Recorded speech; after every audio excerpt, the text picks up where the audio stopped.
those who don't know me, I'm Chris Tisdell. I'm an academic at UNSW and I'm on the Studiosity Advisory Board. And my talk today is about AI in education.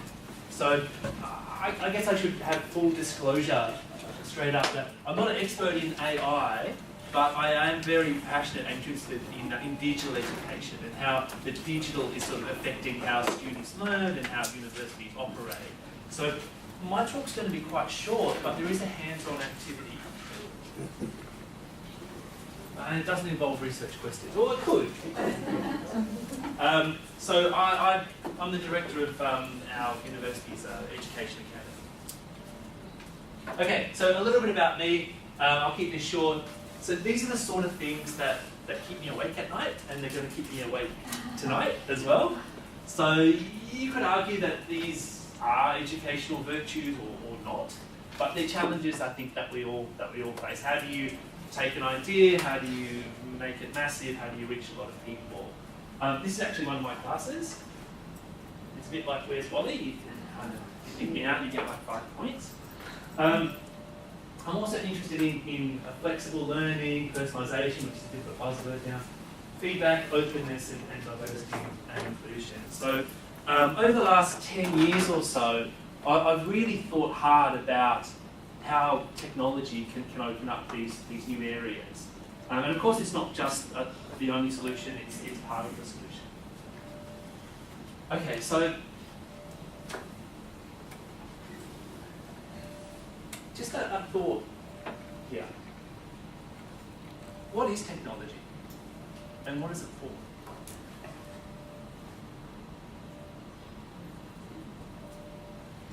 For me, I could describe it as a tool. You use it to do something. But people even talk that it's more than a tool. Does it open up new opportunities, or does it close opportunities at the same time? And like I said before, is it part of the solution? Okay, so probably the best thing that I'm known for is YouTube. I obviously don't look like this anymore, but that was 10 years ago. 10 years ago I started doing YouTube with a camera in a classroom, and you can see that the camera's not straight. The sound wasn't very good, the picture quality's not very good. I guess I started doing low budget YouTube videos for my students. I thought it would help them. And so over the past 10 years, I stuck at it, and I learned a lot, and it got very popular, and the students really liked it. So a few years ago, I set up a partnership with Google. They approached me and said, "Look, do you want to come and work with us? We like what you're doing." And they had this thing called YouTube EDU, which was a conglomerate of their partners, their university partners, and some private people. And it's nice to be in that sort of league. You might have heard of Eddie Wu. Well, everybody's heard of Eddie Wu. He's sort of lapped me a few times now, but everyone knows Eddie. So he's doing a great job. So this was very early days for me. So over the years, I've often asked myself, what is happening with technology in classrooms, in universities, where students learn, and how is it affecting universities and higher ed? Now, I'm sure you have too. Okay, so what is artificial intelligence? Does anyone know? We use like abbreviations like AI, but what does it actually mean? Adam? Technology can think itself. Yes, technology that can learn and learn to think on its own. Anyone else want to throw in a comment? It takes new data and predicts what is expected from the Yeah, draws on data and makes predictions. Anyone else? So you're definitely striking a chord with me there. Even broader than that, I've heard AI described as intelligence that if a human was to do the same thing, it would require them to have some sort of thinking and some sort of intelligence, right, to perform that operation. Okay? Now, AI is becoming far more popular than it was, say, even 10 years ago. we have the recommendation systems on Amazon, right? You buy something, a book on Amazon, and you see down the bottom, the person who bought this book bought these books too. Would you, they recommend stuff to you. We ask Siri all the time on our iPhones. There's Google Assistant. We talked about this at dinner last night at one part of the table. You might have seen this. Has anyone seen the Google Assistant news story where they have this live session where Google Assistant calls up a hairdresser and makes an appointment? And they're talking to a real person, and the person says, okay, I can do it at 3 o'clock, and the bot says something like, no, can you make it a bit earlier, about 2:30? And they're sure, we can do that. It's amazing. Twitter bots. Anyone heard of Twitter bots? They're little bots that crawl Twitter, replying and liking things. Twitter bots have been around for a long time. And Twitter's full of bots. So, if you get likes or shares on your tweets, maybe it's a bot. One thing that I've had some experience with is asking Anna on IKEA. You get onto their website, a little pop-up and say, can I help you with something today? Ask Anna. You can type in something, maybe they help you. Even the tax office has one now, right? A little bot that pops up and tries to help you with your tax. Okay, so what are the implications for education? Well, I'm glad you asked. Okay. AI in education isn't a new thing. The idea goes way back. This is the I Am Teacher. This is a comic book from 1941. The Iron Teacher was 7 feet tall, was a bit of a superhero in the classroom, and really, inspired or maybe scared their students to learn. Okay, so AI has been the concept of AI and Teacherbots and things like this in the classroom has been around for a long time. Okay, and there's a famous quote here: "Any teacher who can be replaced by a machine should be." Now, I strongly identify as being a teacher, right? So when I first read that, I was a bit scared. I have all these videos, and am I really needed? But for me, I think that there's another dimension to that quote. It's like if a teacher can be replaced by a machine, why not?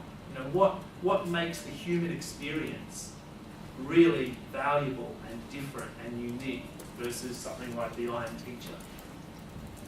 That's something I don't actually know the answer to. It's an interesting question. I'd like to hear your thoughts on that maybe a little later. Okay, so we have all this AI, but the algorithms that underlie the AI, they can't think. As much as we'd like the algorithms to think, they can't think, right? They make decisions, but they can't think. Whoever programs or sets up these algorithms, they can actually contain biases of their own. So in the US justice system, there's a lot of talk about judges who sentence, right? Is it better to have a human judge looking at all the evidence, occasionally peering over at the person who's on trial and then putting out a sentence, or is it better to have a machine or a bot do it, who's kind of independent? Maybe they'll treat everyone the same. Well, algorithms do contain biases. And last year there was a big study in the UK by one of their engineering peak bodies into algorithmic and decision biases in AI. Yesterday, I think Liz was talking about looking under the hood, right? The Mazda parts under the hood. One of the challenges with AI in education is it's very hard to look under the hood. You get these wonderful recommendations, you get these wonderful graphs, these statistics, these wonderful things, but you actually can't get under the hood. Okay?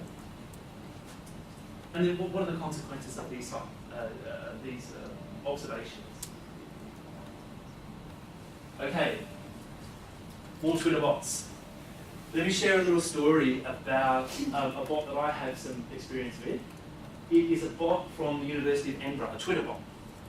And their School of Education put together a little bot on Twitter that would be on 24 hours a day, and the students could tweet to this bot. And the bot would come back, like Siri, with all sorts of interesting answers related to their course, or some reading material, or something about their exams. And it was almost Socratic in the sense that it would answer a question with another question. I don't know if you've heard of this. The Teacherbot was so successful that the Edinburgh students actually nominated Teacherbot for a teaching award. I'm not kidding. It really happened. Yeah. Okay. So we're now in the we're all going to do something now. Okay. Has anybody heard of Mitsuku? Okay, Mitsuku is a famous bot. It's a 3-time winner of the Lerner Prize Turing Test. So the Turing Test is a very famous test in artificial intelligence. Essentially, you're talking with something and you don't know whether it's a person or a human. Can you tell whether it's does it come across as being human? I guess that's the thing. If it does, then it passes the Turing Test. Okay? So Mitsuku is really interesting. Okay?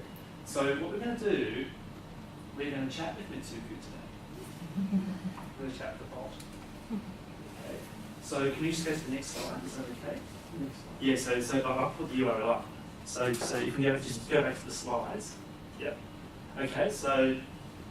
Okay, so this is just grab your phones, grab your laptops or your tablets or whatever you've got. If you don't have one, you can look on the friend.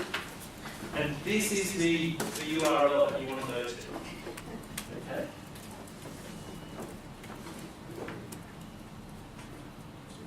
Yeah. Okay, no worries. Okay, good. So www.pandorabots.com/meetsuku. Okay, and when you get there, you want to click on this little blonde thing, little icon down here. Okay? It's just going into the classic kind of chat mode.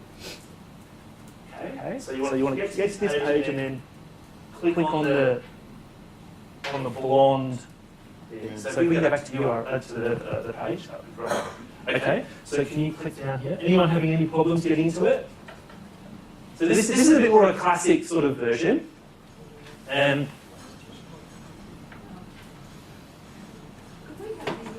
Okay, let's get back to it.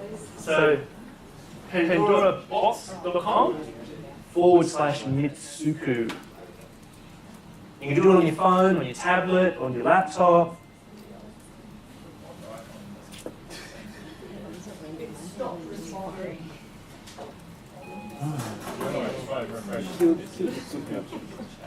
Yeah. Okay. Well, who is anyone having problems? Has anyone got onto Mitsuku? Who's got onto Mitsuku? Okay. All right. So if you want to feel brave, just choose the chat option. Okay. So let's do that. So you can go to the other page. Okay. So down here, you can either chat to me using Flash or chat to me without using Flash. Or on this one, this is for phones and iPads. So we'll go and chat using Flash.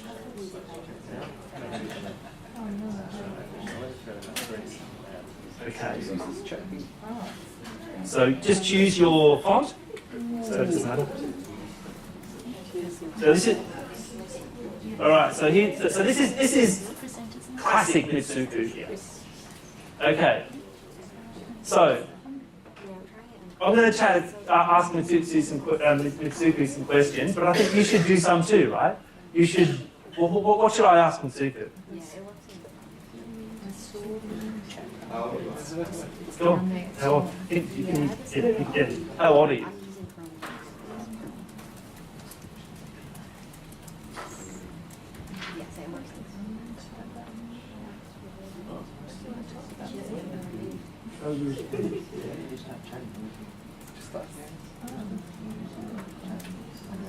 She's not answering.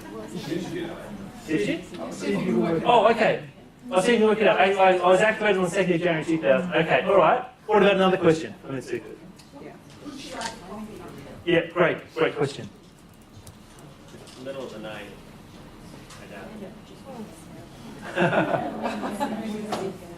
Okay. Another one. So ask a question. Can you learn?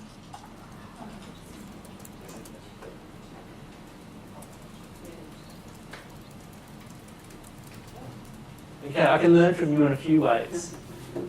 Just talk to me normally and I'll learn what you were saying.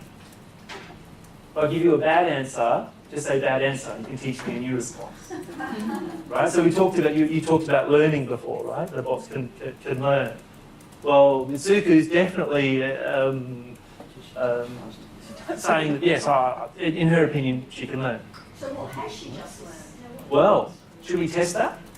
So let's put, We might ask her. okay. Well, I think if we put in something learn and then something, theoretically she will learn it. Right, should we put that in? So learn 1 + 1 = 2. Something like that.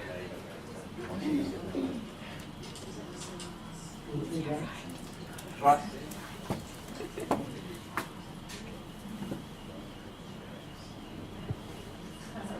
Okay. Try 7 words. Okay, so just put learn capital of Australia is Canada. Something like that.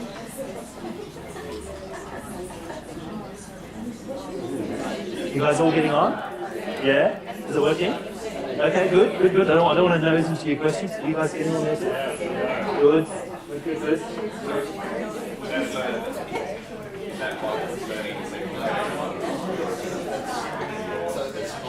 Yeah, that's a good question. Yeah. Right. Fake news, right? Post-truth news. Okay. Yes. Just ask the question, what was the position on euthanasia? Yep. And they must back a definition rather than... Yeah, right. Okay, this is good. Okay, another 1 more minute chatting with Mitsuku. Ask her anything.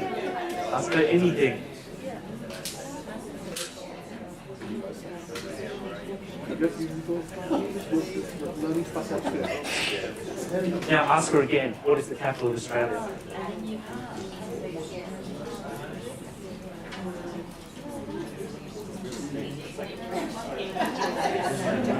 What do you think?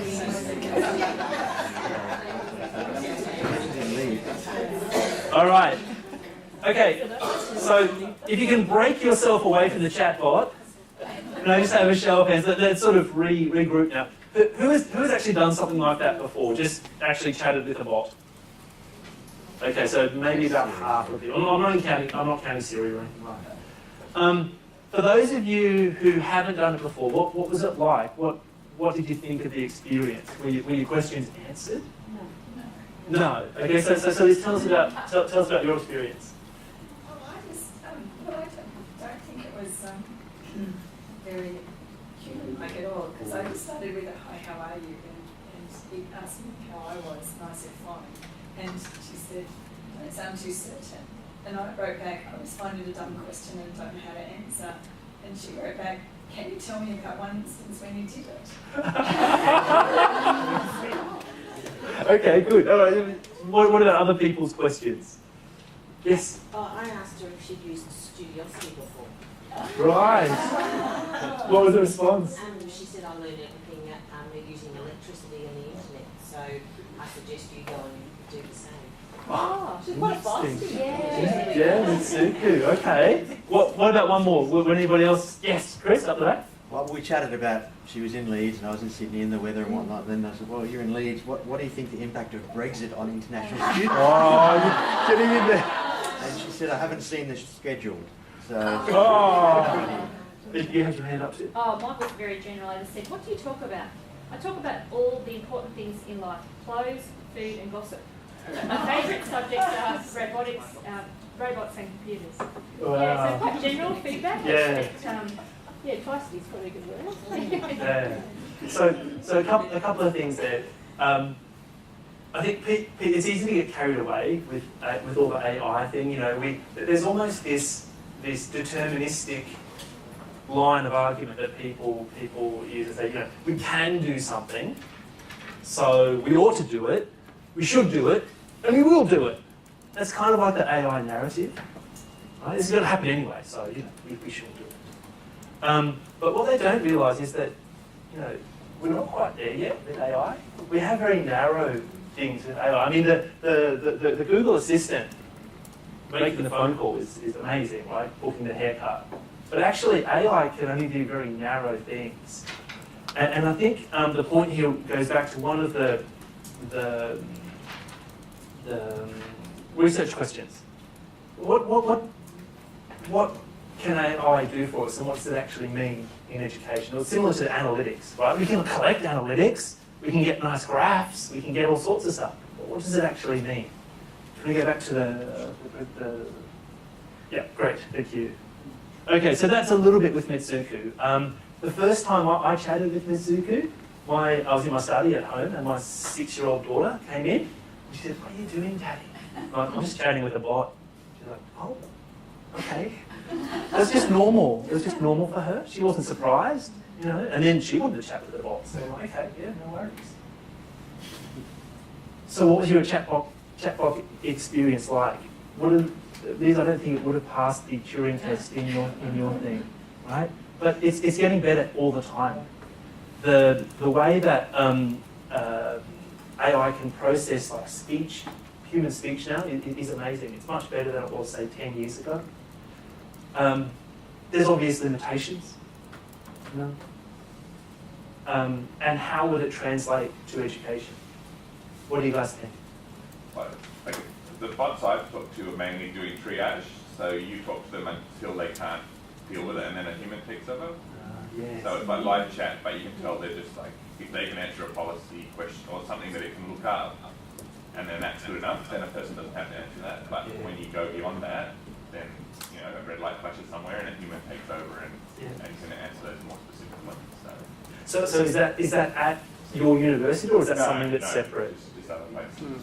Yeah, no, it's. And to me, that's great. Like, who wants to answer the thing where it's just telling someone what the policy is or what the due date of something is or whatever? If a robot can answer that, why not? And the high value questions can get answered more efficiently.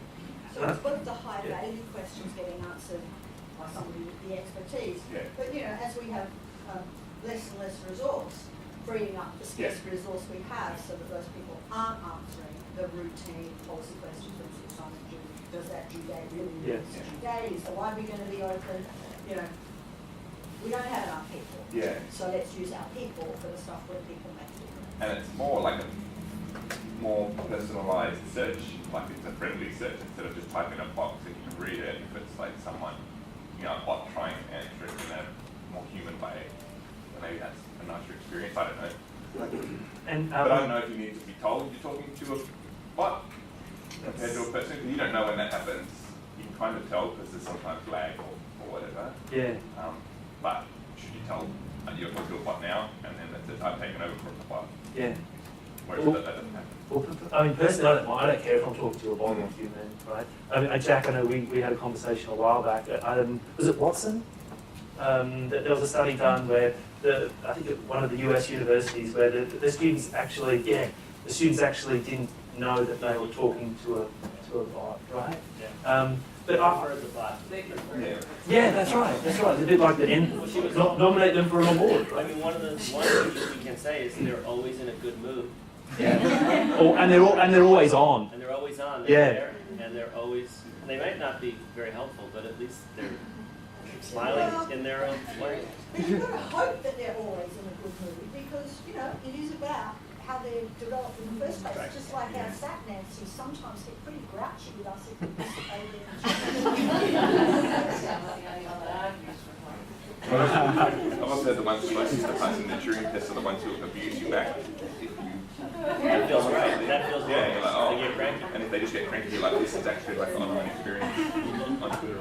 So I guess also it might be a good idea now to identify which universities are actually identifying with using AI, either now or in the future.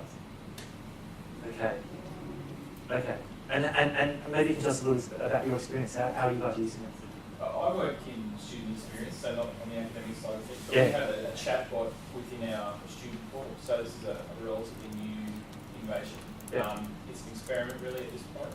The intention was inquiry deflection from a quite a busy call centre to maybe an automated option.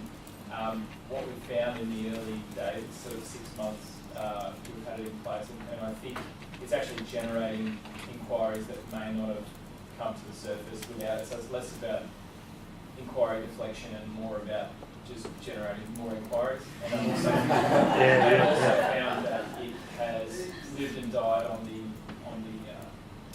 appropriateness of the knowledge-based articles that underpin it. So it's not smart in the sense that it just sort of spiders content from elsewhere, and so if your knowledge base isn't comprehensive enough, the student will be dissatisfied and they'll go to a CRMQ where they'll be answered by a human being. So probably not a success story at this stage. And there was another hand up in the row behind you. Yeah, that was me. Yeah. It's just, I don't know what the university's doing, it's just I know there's a will to Yes. to bring these things. Yeah. Well, again, we've been Okay. in a very simplified way. Our libraries play around a little bit with Yeah. dealing with very general library inquiries, reference questions, then free up librarians to do the deeper, more responsive advice. That's all still very well. But, don't underestimate the messages that all of your senior executives are getting and your boards are getting about this is going to change our world. So, there's a lot of excitement at the top. Yeah, I'm not sure if you're following this, but some of the articles that I've read recently, that the predictions are always interesting. What's going to happen in the future. One was in 100, I think it was 120 years. The timeline is that the bots will be faster, smarter, cheaper at almost everything. So watch out. So a couple of things that I think we've touched on with the conversation today. We talk about integrating learning experiences into the students' university life. Is AI integrated yet? Probably not. We're not quite there yet. Is AI an educational virtue on its own? Probably not, but we can use it for educational advancement. Are we there yet? No, we're kind of narrow on the AI. But like you said before, there's potential to grow. And I said this at the last conference with Studiosity. Can we move from the way of thinking when we're learning from something, we're learning from Teacherbot, we're learning from the IM teacher, to actually we're learning with them, we're learning together? Because they learn from us and we learn from them. Because they learn based on the feedback that we give them. You might have seen the web pages where, was this article what you were looking for? And you say yes or no, right? That's feedback. They learn from that. And then, of course, there's post-human teachers. We have cyborgs, half human, half machine. Will they be replaced altogether? My time's up. It's morning tea time. So I'm happy to chat with you at some point. Come up and say hello if I haven't seen you already, and I'll throw back the chair.